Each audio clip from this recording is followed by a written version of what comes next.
Would you look at that? The world is on fire again. And you know exactly what we don't need in the wake of the Iran war and the energy crisis? Fossil fuels. More fossil fuels. The conversation has been overwhelmingly dominated by energy security and cost concerns, but there's one little thing that hasn't really been mentioned much at all. Yeah, climate change. And me and my colleagues in climate science were so concerned about this that we wrote UK party leaders an open letter. And yes, I'm back to sling life after my first surgery failed, so do excuse the general bend it like Beckham makeover. Right, let's get into it. Costs are spiraling and fuel is running dry, affecting ordinary people all over the world, thanks to Trump and Netanyahu's illegal war in the Middle East.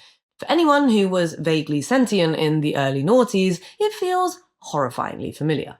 And here in Blighty, our spineless Prime Minister and the so-called environmentalist we have for an energy minister looks set to give the green light to the first North Sea gas extraction project in over 10 years.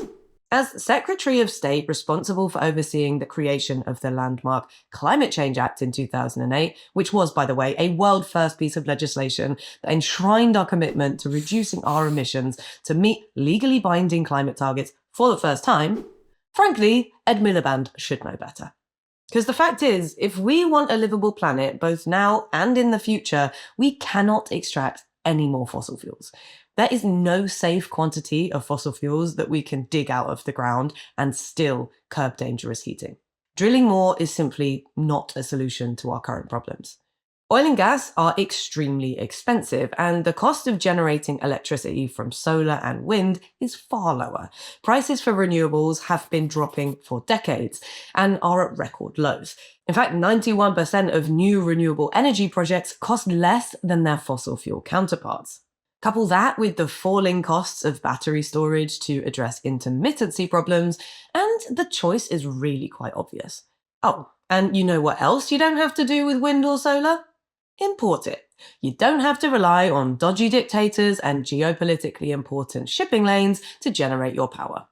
Last year, the UK's Climate Change Committee showed that reaching net zero by 2050 costs less than surviving a single fossil fuel price shock of 2022's magnitude. Only time will tell, of course, what the cost of the current price shock is. Given this abundance of evidence, it seems utterly inconceivable that our leaders should be even considering digging more fossil fuels out of the seabed in a mature basin that has seen far more productive days. In fact, evidence suggests that more than 9/10 of the North Sea's resources have already been extracted and burned, and it's such a drop in the oily ocean that it's unlikely to move prices at all.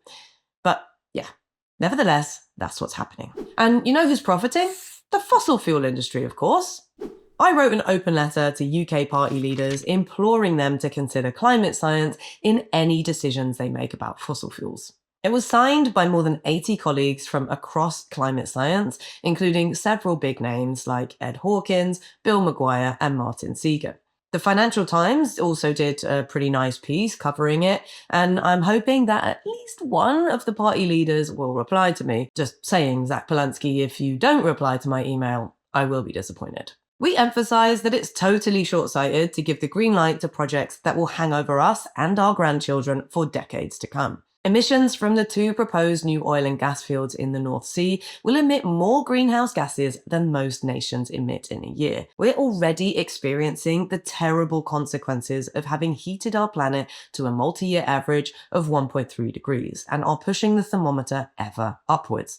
With an El Niño year looming and an accelerating rate of heating, it's only a matter of years until we cross the important 1.5 degree threshold and push bravely on to 2 degrees and more. We have to avoid making this already hellish problem a hell of a lot worse.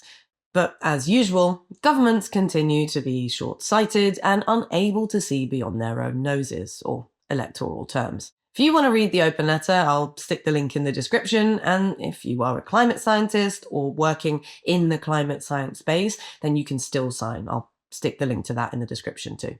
And as usual, if you want to support the channel generally, then please do share this video with friends, family, and colleagues. And do consider signing up over on Patreon if you're lucky enough to have a bit of spare change. All right, peace out.